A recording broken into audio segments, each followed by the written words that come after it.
Welcome. We are so happy you're here. So honored to have you here. My name is David Ciemny, and I am so excited to tell you about a new friend of mine. He's actually been a friend of mine for a long time. He just didn't know it because he has been such a positive influence in my life. And this is a dream come true for me tonight. So I haven't been so nervous to interview anybody in a long time, but I'll just keep it real, guys. One of my mentors was Zig Ziglar, and the late great Zig Ziglar. And one of the things he said to me when I first met him was, first of all, he said, "Son, you're dressed for success." That was the first thing. But the thing that he said to me over and over on repeat, he had fallen down some stairs and had a challenging, just a challenging time after his fall. So he had some short-term memory loss, and he kept repeating things. But I thought it was very telling what he would repeat, and I'll never forget it to this day. And my mission is to pay that forward. And he said, "All people need is a little encouragement. All people need is a little encouragement." And I thought, wow, it's so profound and so powerful. Well, come to find out that Zig Ziglar, my mentor, was mentored by the gentleman that we're having here tonight. And I'm hesitant to say living legend, but here's what I will say. I will say this: it's very rare that one individual can make such a profound impact on so many people's lives. And our guest tonight, Dr. Shad Helmstetter, is author of more than 20 books in the field of personal growth. His groundbreaking classic on the subject of self-talk, What to Say When You Talk to Yourself, is published in over 70 countries. It's in his 45th printing with 30 years. It's one of the most foundational books in the personal growth industry. And Dr. Helmstetter has appeared on over 1,200 radio and television programs, including repeat appearances on Oprah Winfrey, ABC, NBC, CBS, CNN. His self-talk audio programs are listened to daily by individuals and families worldwide. My friend and someone I look up to so incredibly. Can we give a little round of applause, even though we can't hear you, for Dr. Shad Helmstetter joining us tonight from his home in Florida. Dr. Shad. It is great to be with you. Well, first of all, thank you so much for being here. Thank you for being you. I told you this on the phone when I talked to you, but I'm going to tell you publicly in front of everyone and whoever's watching this replay. Dr. Shad, you've impacted my life so much because we are our own worst enemies, guys. Our internal dialogue that we say to ourselves is literally everything. And your book, Negative Self-Talk and How to Change It, it has impacted me in a way that I can't describe to you. It has trained me how to be good to myself and how to be good to others and help others recognize when they're not being good to themselves. And my mission literally in life is to be a steward of your message. And so that being said, I think most of the people on tonight have read at least one, two, or more of your books. And so first, I just want to thank you on behalf of everybody for what you've put out in the world. And I'm excited to hear your story. So with that, I would just love for you to share how you got into the field of personal growth. And I'd love to hear the exciting story of writing What to Say When You Talk to Yourself, because it is so inspiring. And then we'll get into it. So thank you again, and I'll let you take it away, my friend. Well, it is, again, great to be with you. And I can feel the energy and the enthusiasm from many sides right now. This whole story, I guess I could call it the self-talk story, actually started, I think, somewhat by maybe designed coincidence. My first career was as an interpreter, a foreign language interpreter. In fact, I was in Cuba during the Cuban Missile Crisis as a Spanish-English interpreter for the US government. And I had studied foreign languages, and my great interest in life was human behavior, motivational psychology, behavioral psychology. And the more I studied language and used it, foreign language, the more I recognized that the words we choose, the words we think in, literally determine our attitudes. And then our attitudes determine our feelings, and our feelings determine our actions, and our actions create our results. And the more I thought about that, the more I thought, I think this whole thing about this combination of motivation and this thing called positive thinking, I think it has something to do with the structure of the brain itself. So I thought it was probably very real, and I decided to study that. So I entered the early studies in the field of neuroscience and psychology, and I discovered some amazing things and some breakthroughs that I had never heard before or read before, just following the evidence in the field of neuroscience. And as a result of that, and the result of my early research, I decided to write a book about it. And to write that book and to leave behind the naysayers and the people who said to me, Shad, you've never written a book. You couldn't possibly do that. I wanted to write a book that would help people. I wanted to write a book that would be read in countries all over the world and help change people's lives. And so to leave all of the naysaying behind, I left for an island off the coast of Florida, or I'm sorry, in Texas, for several months, and all by myself in total isolation, wrote the words to what to say when you talk to yourself. I then brought that manuscript home after several months, got on an airplane, brought it home. Within a few months, it was published. And within a few more months, I was on Oprah and CNN and those other shows you mentioned. And I found out that people were really interested in this subject, this whole idea of self-talk and rewiring your brain by what you say when you talk to yourself. And I discovered, and I think this is the key, the reason that so many people liked the idea and adopted the idea was because this was the first true scientific indication that we literally were in control or could be in control of our own lives, that it wasn't the world around us that was causing our success or failure. It was something within us, and that's where it all started. So that was the beginning of the journey, and that was a number of years ago now, and it never stopped. I saw today, it came across my desk, an email from a lady in Russia who's listening to self-talk. Her email was in Russian, but she's listening to self-talk, and I thought, what an amazing thing. All people all over the world are understanding this, and I also hope perhaps bringing us together. Well, Dr. Shad, you introduced the world to the concept of self-talk. Nowadays, there are thousands of personal development mentors and gurus and coaches and everyone who indirectly or directly espouse all of your teachings. And so I'd like to go a little deep, more tactical on this concept of rewiring your brain. I've read other books on the concept. I've read different books. I love, people like Sean Achor, who did, The Happiness Advantage, and then you have Charles Duhigg with The Power of Habit.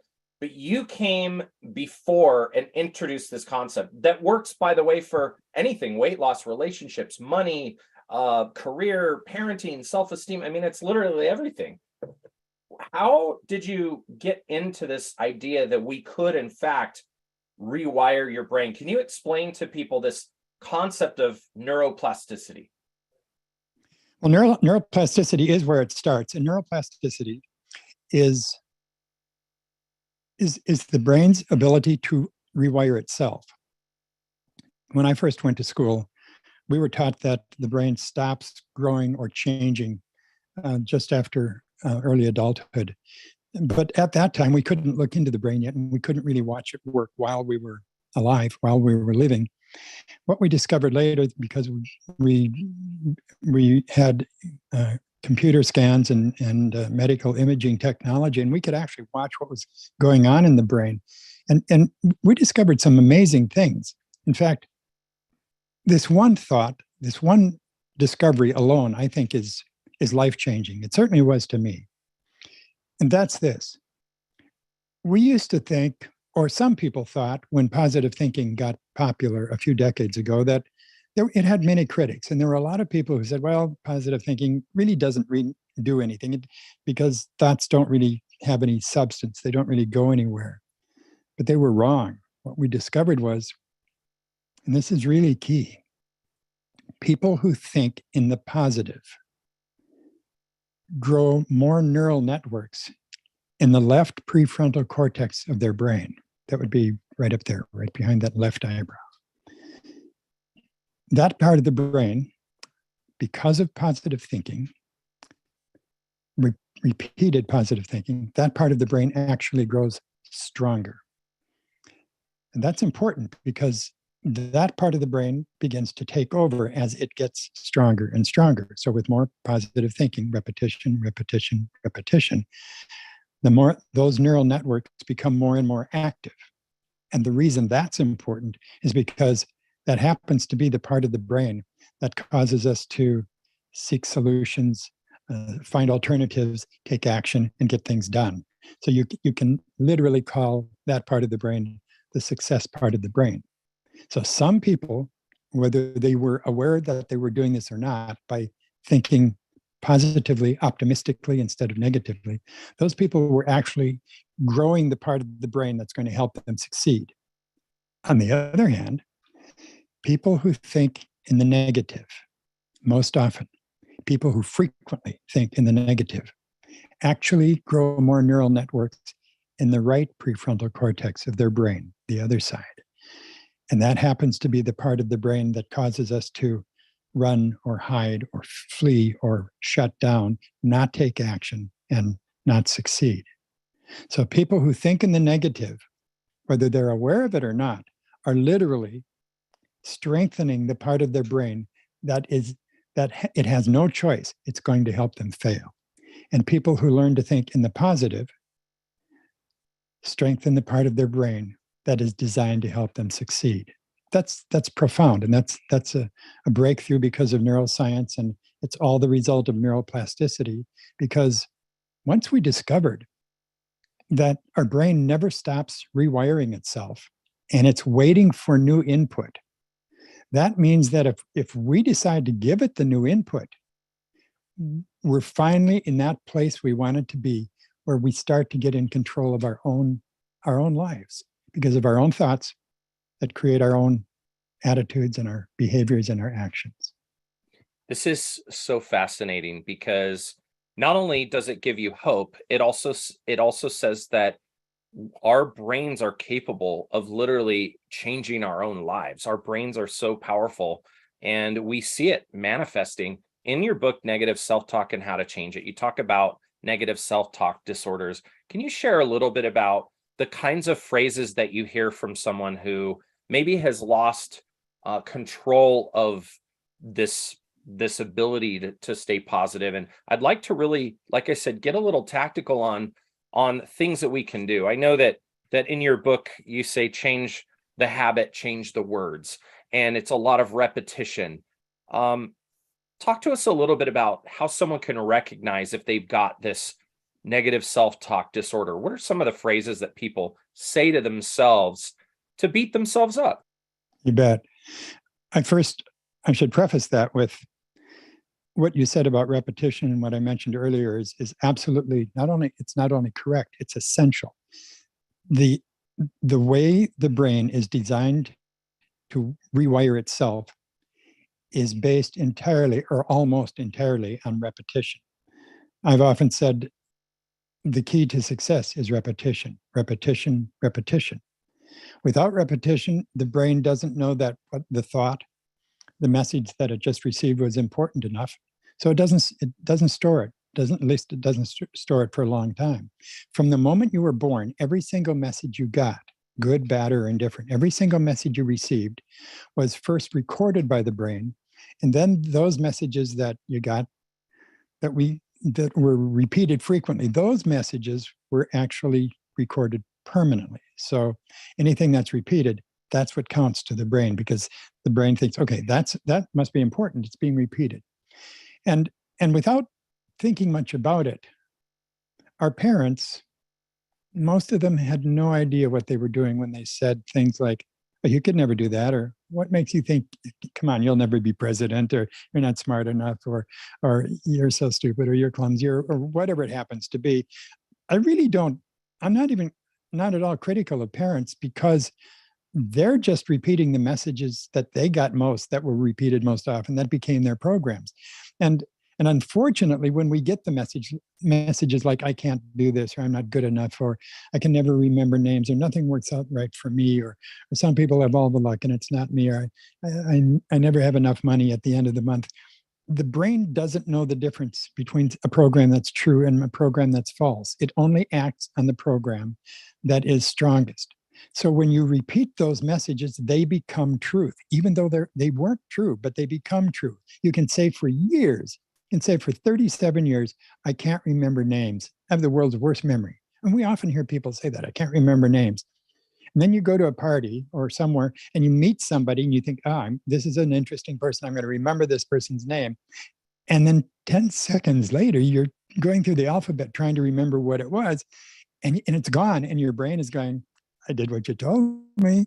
You've been telling me for 37 years, you can't remember names. Done deal. Got it. I think that's really key to keep in mind, that when we say something to ourselves that's negative or harmful or hurtful, or causes us to look at what we cannot do as opposed to what we can do and what we can accomplish, that's just the brain reacting to the programs that it's got. So even if you have programs like that, just remember that's just chemical and electrical circuits that have been wired into place, and that's what the brain thinks it's supposed to tell you. That's the message it's supposed to give you. When my two sons, they're grown now and very successful in life, but when they were really little, just little kids, beyond infant, but young kids, I had this idea. I thought, I was studying self-talk, and I thought, what if I couldn't talk to my kids out loud for a period of 30 days? And I imagined that each of them had strapped to their little chest a little computer keyboard about that big, and it was strapped to their chest. And then on top of that keyboard, I imagined that there was a sign that said, Dad, Mom, everything you type into my computer keyboard will go directly into my brain and will be stored for life. Please be careful. I only have this one life. I thought about that, and I recognized immediately that if you couldn't talk to your kids and you had to type a message in to their little keyboard strapped to their little chest, plugged right into their brain, that you would never, even in anger, you would never type in the words, you're so stupid, or you're clumsy, or I can't believe a thing you say, or you're not good enough, or whatever it happens to be. Fortunately, I wasn't saying things like that to my kids anyway, but it certainly taught me the lesson to be incredibly careful with the messages that I type into anyone else's keyboard, especially little kids. Think about this. I know that I imagine that all of our viewers right now have at one time or another been to the newborn nursery in the hospital. You go to the newborn nursery. It's one of my favorite places in the hospital.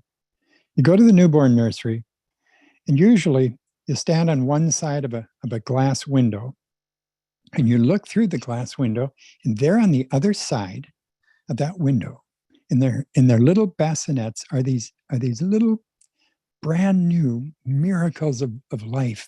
And you look at them in their little swaddling blanket, and if their eyes are open, you can see them just searching, looking, waiting to live out that incredible opportunity, that life they've been given. No one is born to fail. There has never been a single human being that was ever designed to fail. We're designed to not only succeed, we're designed to thrive. So when those little infants, you look at them in their little bassinets, and you just see unlimited promise and unlimited potential. Then go forward into time, maybe a few decades, 20, 30, 40 years. And these little infants grow up. In fact, right now, think of someone you know, everyone can do this. Think of someone you know who you would say is one of the most successful people that you know. So that could be someone who's living, or maybe not living, but someone you know or know of. And I don't mean just successful financially. I mean really successful at living life. So they're spiraling up in life. And get a picture of that person in your mind, a real clear picture of that person. And then we're going to ask that person that you're thinking of right now, that successful person, we're going to ask them to come into the room with us and have them stand right over to the side. And ask them to just wait a moment. And they wouldn't mind, because they're a successful person. And then while that wonderful, thriving, successful person is standing there waiting, I'd like you to imagine someone else, someone quite different. Imagine the least successful person you know, or you can think of. When I think of that, I still imagine this kid who left home when he was 17. His parents have not seen him since. If they found him today, I suspect they'd find him in an alley someplace, and he probably wouldn't even recognize his parents because of the drugs in his system. But that's someone who just comes to my mind when I think of someone who's failing at life. But get your own picture. Get a picture of someone in your mind that you know is failing. It doesn't mean they're a bad person. It means they're failing. They may be struggling. They're trying to make life work, but it's not working. So they're spiraling down. And then we're going to ask that person to also join us right now. So we have that person come in and stand over on the other side.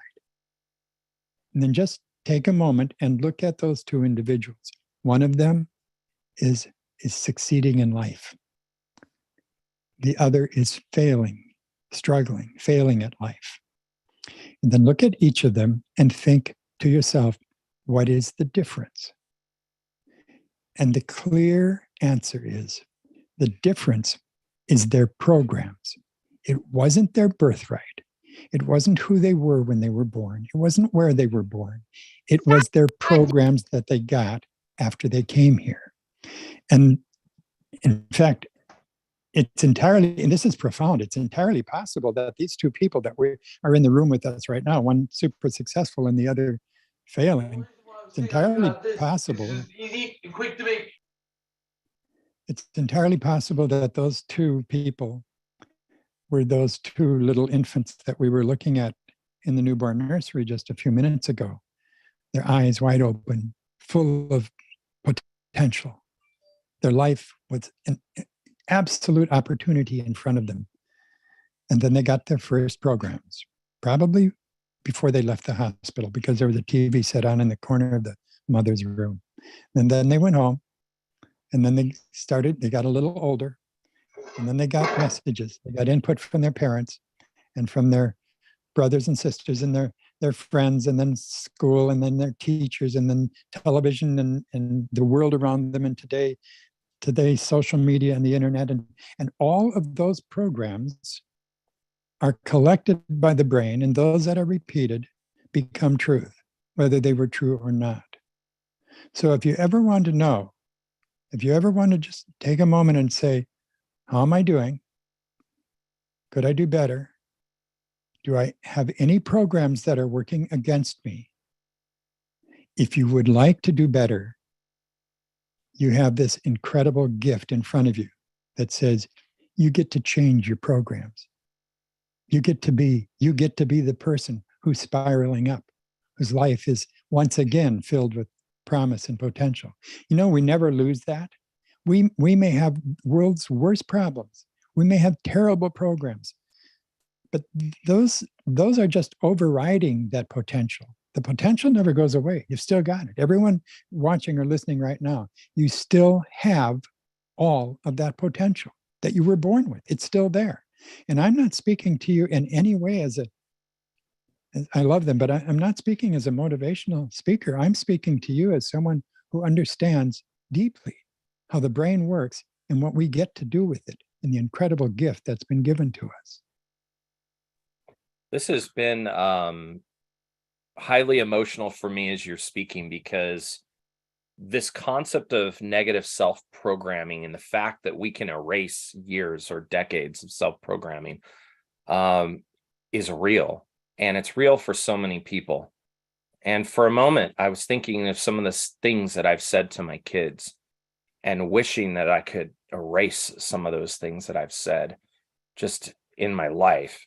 And hearing you speak, it makes me want to just draw a line in the sand and say forever, never, never, never again will I talk down or speak negatively in that way.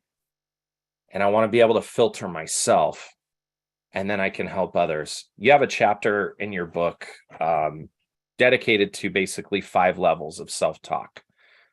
And I'd like to just not necessarily maybe go through each level, but I'd like to really give people listening some real key actionable items that would allow them to start the process. Obviously, step 1, buy your book, What to Say When You Talk to Yourself.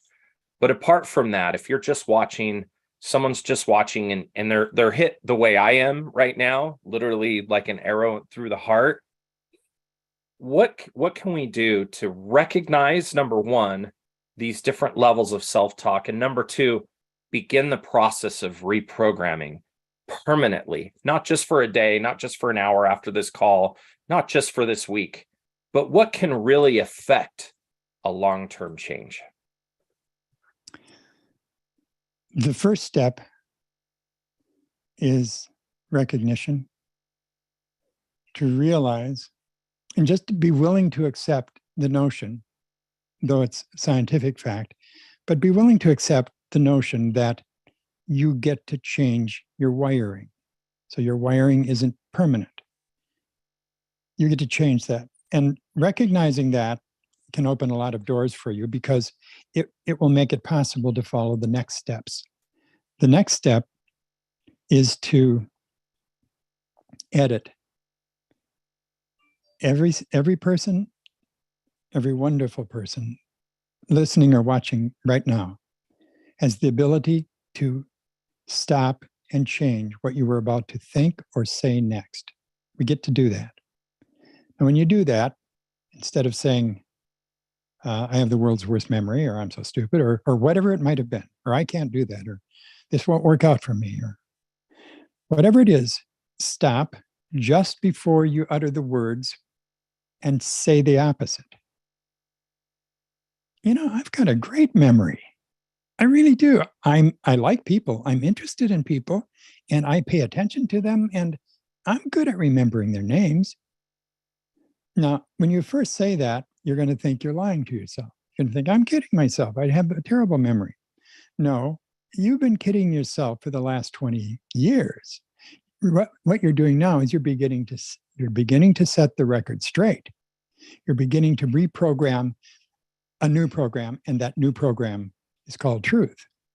Now remember, your brain doesn't know the difference between what's true and what's not true. All we have to do to prove that's the case is to think about what happens when we watch television. Any influence we get in life that's repeated is going to create its truth for us. So now you're basically saying, okay, I understand that I can rewire my brain. That's scientific fact. I understand that it's done through repetition. I think I could do that. And I understand that even if I don't believe it at first, if it's possible, if it's real at all, I can make it part of me. So editing is really powerful. It's the first step in getting the feeling of what happens when you start to hear new programs and you start to feel new programs, and then your actions start to follow the new programs. it takes about 3 weeks chemically in the brain. It takes about 3 weeks for the brain to actually begin to wire in the new programs. So yes, you do have to stay with it. And yes, your old programs don't want you to do that. Your old programs believe that they own the real estate of your brain. And your old programs have worked really hard to stay there. Many of them have been there for years, and they don't want to leave. So at first, for instance, if you're listening to self-talk, recorded self-talk, if you're listening to it, and you can tell when it's starting to work, when you hear yourself thinking, this can't be true. It couldn't be possible. That's not me. That means your old programs are fighting it. Your old programs don't want to leave, and they're trying to put up a fight. But because the brain repetition is the key, the wiring in the brain is changed through repetition. If you're willing to set a goal that's strong enough and get some encouragement around you, that can often help from other people who can encourage you. That would be people who care about you or love you. That if you're willing to stay with it, even for the first 3 to 4 weeks, you'll find that sometime within about 2 to 3 weeks, other people will start to notice a difference in the way you respond, in your mood, in your outlook, in your attitude. What's happening is you're replacing what your brain has believed you cannot do with the beginning images of what your real brain, your true self, is capable of doing. And you start to see examples of those. You start to see examples of what you can do instead of what you can't do.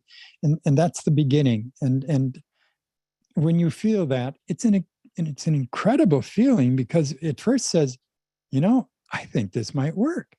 I'm maybe not that person I thought I was. I wanted to be this other person, this better person, this person who cares and gives and loves to build and create and live out opportunity. And I wanted to be that person. Maybe I get to be that person. Then if you stay with it, what happens is that part of the brain takes over. That left prefrontal cortex is going to work for you. And it's going to begin to take over and replace the amount of time you've been spending in the right prefrontal cortex. And when that happens, and I won't go too deep in this, but I should mention it, and I think everyone listening this will make sense. There's another part of the brain that plays a role in this. It's the amygdala. It's a small almond-shaped part of the brain, about in the center of the brain, and the amygdala is designed to be our early warning system. So when we were living in the jungles of the far distant past, we had to be aware of the saber-toothed tiger so it wouldn't jump in and kill us, and so the amygdala was designed to be a signal, an early warning alert that would say, danger, danger, Will Robinson, and alert us to anything that could possibly work against us so that we could stop and run. Well, the amygdala is still there, and it's still really active, even though we don't live in those jungles of the ancient past, and there are very few saber-toothed tigers around anymore. And so, but the amygdala doesn't know that. So any little thing, when somebody says something to you that sounds a little off or a little bit negative, or when somebody criticizes you, the amygdala turns on the alarm, and it doesn't know how not to turn that alarm on, because it's trying to save your life. It's trying to save you. What positive self-talk begins to do is it begins to tame the amygdala. It softens it so that the fear becomes more rational, so that what really wasn't a danger after all, just a false alarm, the left prefrontal cortex can help you recognize, without having to think about it, that, oh, that's really not a problem. I'm fine. I'm doing okay. So people who begin changing their self-talk and changing their wiring find that they're still protected, they're still aware, they're still alert, but their fear level goes down. And along with fear, all of the anxiety and the other emotional problems that go along with unnecessary fear decrease. When that happens, you have more of that energy left over to do something else. Like, how about building a great future? How about dealing with things and getting something done? How about getting past the criticisms of other people and your own negative self-talk, and actually getting a picture of who you really are and acting on that? So there's an energy displacement, and that energy exchange is, it's just an incredible feeling, because you think, I'm suddenly feeling great. Well, I don't want to make it sound as though I can say rewire your brain and you'll suddenly have all of the energy in the world. But I know a lot of people who have told me that, and I felt it myself. I still do. So it's worth trying. Once you get to that point, repetition, repetition, repetition. Stay with it.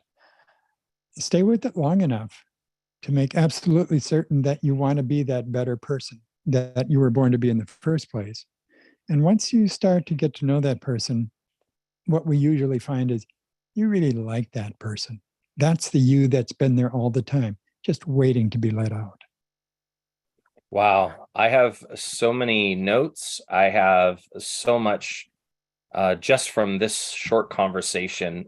There's a chat going on. So our dear friend Carol Fawcett asked, why do our old programs fight back?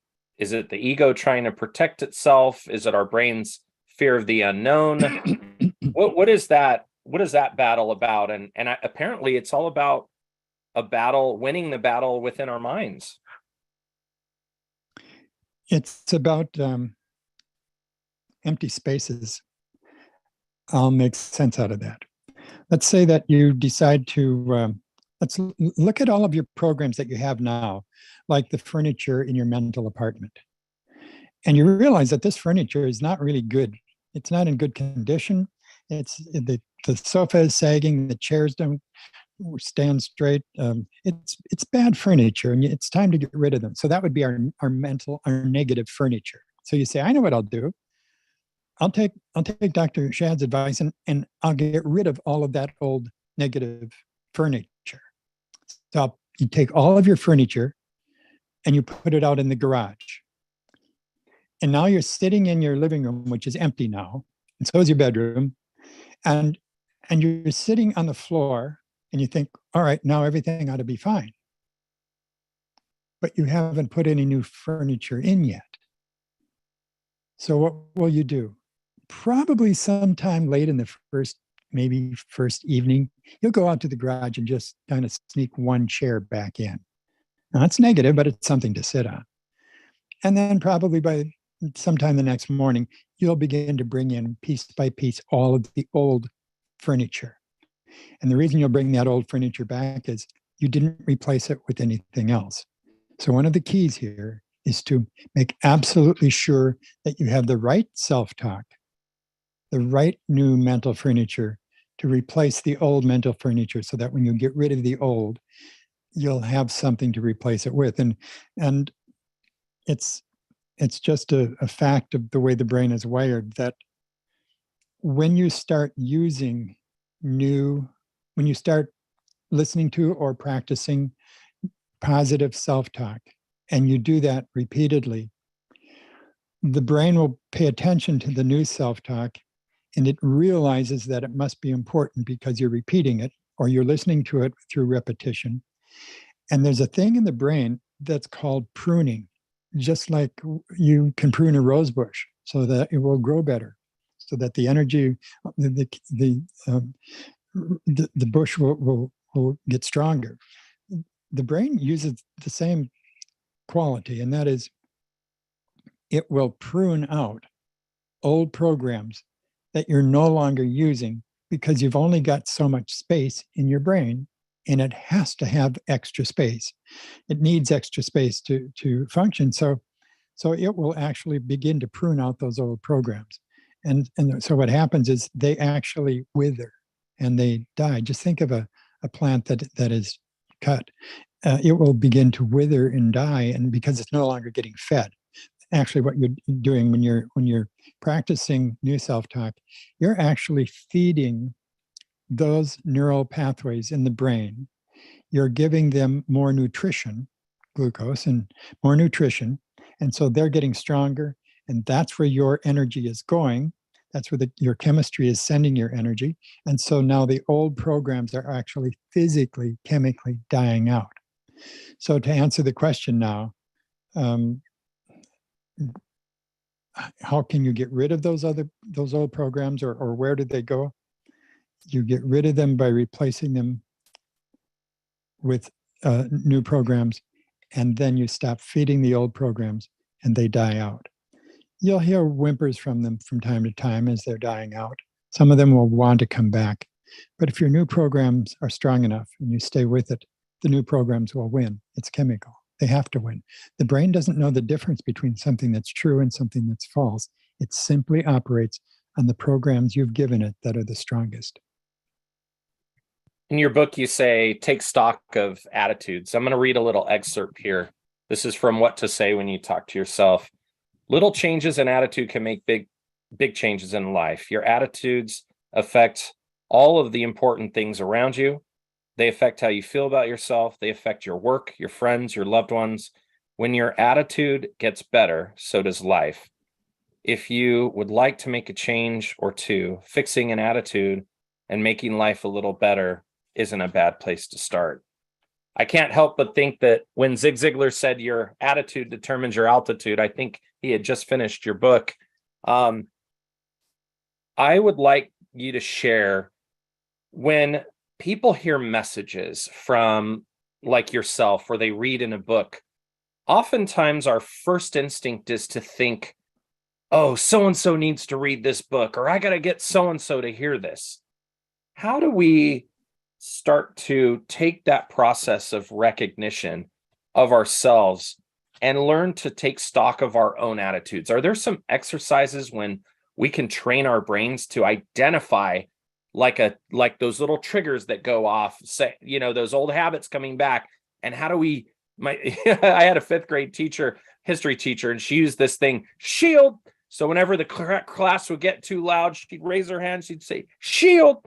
How can we shield ourselves from our own negative programming? What are some techniques that we can or some certain words, or I've heard gratitude lists, any ideas that you have for someone that today is hearing this and they're like, I gotta make some changes right now?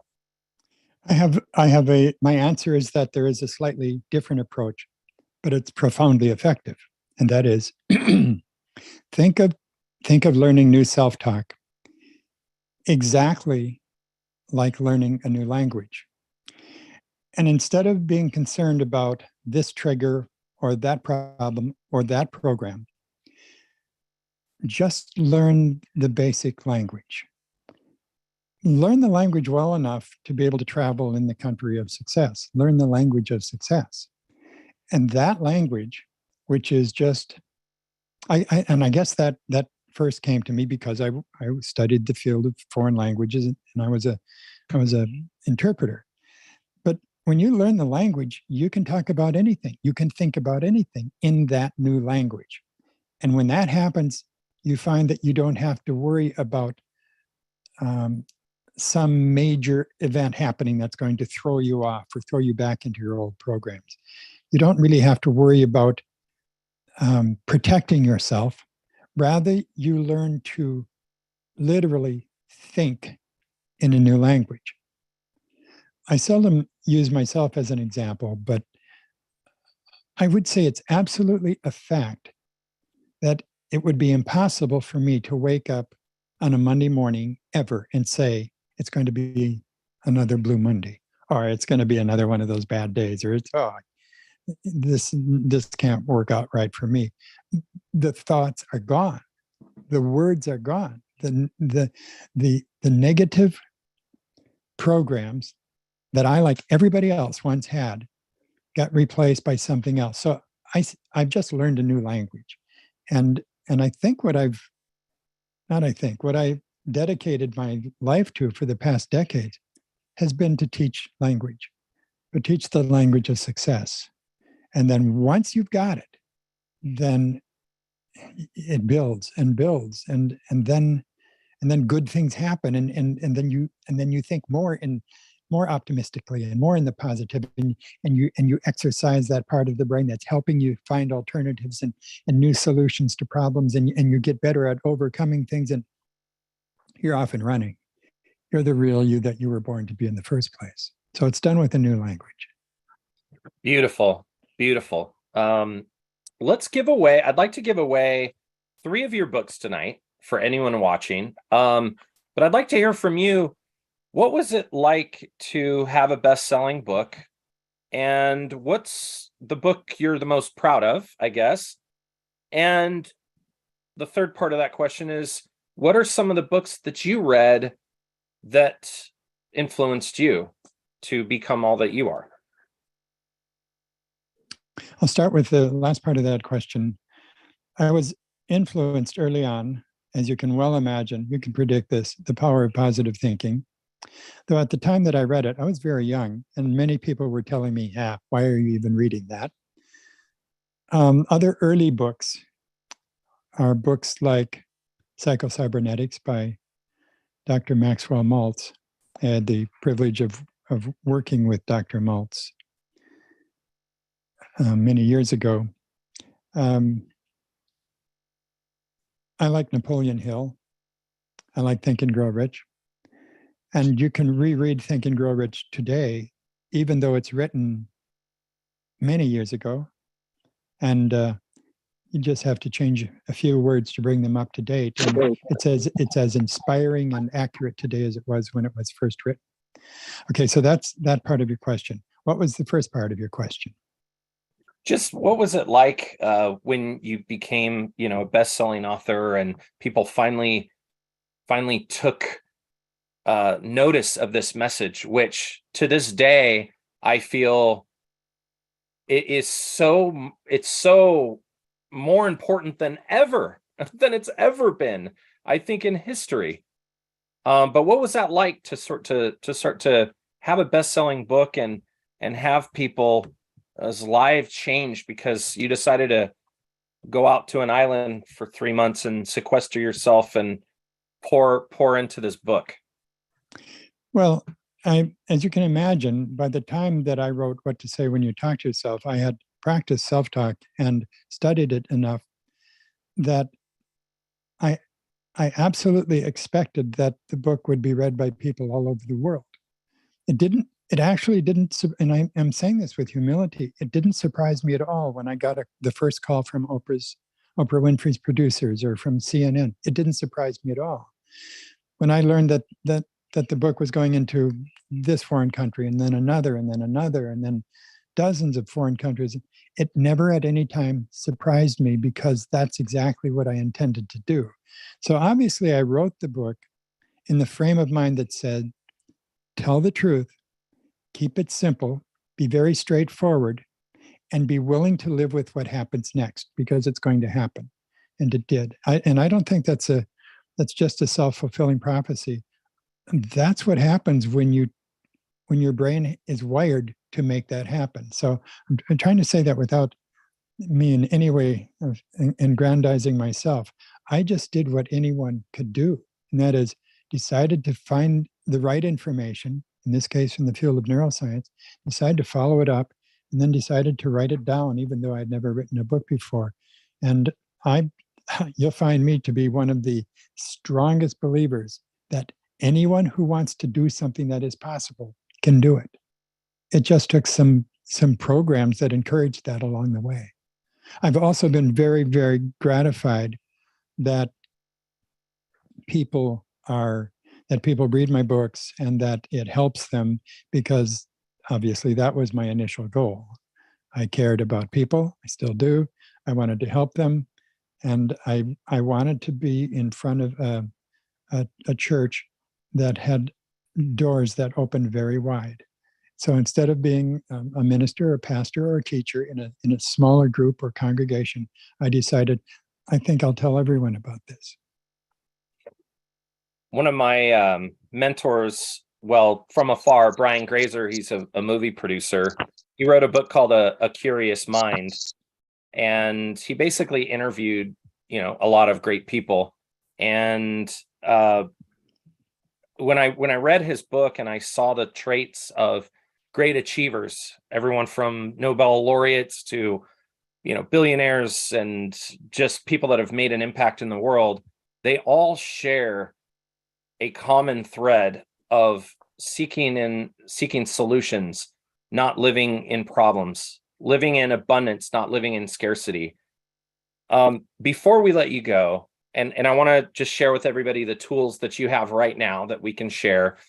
Before we let you go, for anyone that's living right there in that, in the midst of their struggle, they're in the depths of their struggle, which is hard for some of us to relate to.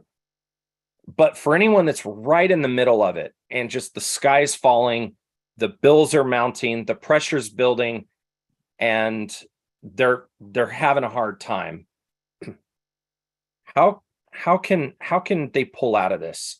What can you say to just give them some hope? Just give them that light at the end of the tunnel. I mean, if they haven't heard this entire thing, but like, we all know somebody that's going through something, and it's hard enough to get them to read a book or do anything. But is there a favorite phrase or something that you say to everybody if they're going through something tough, to just be able to make that choice to turn things around for their life, their business, their health, their families? Yes. Yeah, there is. And this is very practical. Write it down. Write a goal, but write it differently than you might have been writing. Write the goal down starting with the word to. So it'd be, my goal is to, and then whatever that mountain that you want to climb is, no matter what it is, big or small, my goal is to, and then fill in the blank. Next, and be sure and do this. Write down 1, 2, or 3 obstacles that stand between you and the goal. And then write down, after each obstacle, 1, 2, or 3 steps that you're going to take to deal with that obstacle. Do that while you're practicing or listening to self-talk. So you're beginning to get better programs of belief, self-belief, giving you some inner strength that says, yes, I can do this. You now have a clearer picture in front of you, not only what you want, but very specifically what you want and what you need to do to reach that goal. There are a lot of really good goal setting methods, but that one is not only extremely effective, very helpful, but it gets people out of stasis, out of fear. It just doing that process. Some of you listening can do this tonight, and you'll find that by the time you go to sleep tonight, you're going to feel better. You haven't started self-talk yet, maybe, but you know specifically that somebody believes in you. You have a goal. You know what the obstacles are, and you know at least 1 or 2 or 3 things that you get to do, maybe starting tomorrow, to make a difference, to change that. So powerful, my friend. Congratulations. You're now an official honorary member of our Freedom Legacy team. You are our dear friend, and I'm so proud that when 2023 came around, on my bucket list was to reach out to your team and be able to talk to you. All of my mentors, I have a tradition of buying dinner, so I'm hoping I can come to Florida and buy you dinner, or maybe fly you to Charlotte in March, but we can talk about that. The tools that you have for everybody, the resources. I have selftalkstore.com, selftalkstore.com. I have selftalkplus.com. Amazon is the best place to buy your books. By the way, I want to tell you this publicly. You could have easily priced your books in such a way that it would be cost prohibitive, but specifically your negative self-talk book, being a 60-minute read, being literally priced under $5 to eliminate any excuse of anybody financially to have it. Did I miss any of the tools or resources or websites? I wanted to give that book away free, but Amazon wouldn't let me. So So I got them to put the lowest price on it they possibly could. Sometimes they raise that price, so check it before you buy it. But that's up to them. But um, go to selftalkplus.com. I've been writing and producing really well designed, well written self-talk for a long time. So I brought it all together. We used to people listen to self-talk programs at one time on cassettes, those little black plastic things that we used to listen to music on. And then people listen to self-talk on CDs, and then they could download them, and now they can stream them on their phone. I really like that because it just makes it easy. You can listen at Self-Talk Plus. You can subscribe to the service. You can listen 30 days free. So even if you choose not to continue with it, listen for 30 days free. That will give you enough time that your only investment will be letting it play in the background. And I encourage people, when they listen to self-talk, don't try to focus on it. We know a lot about how to make it work. Don't try to over-focus. Let it play in the background. What's happening then is the self-talk is playing in the background.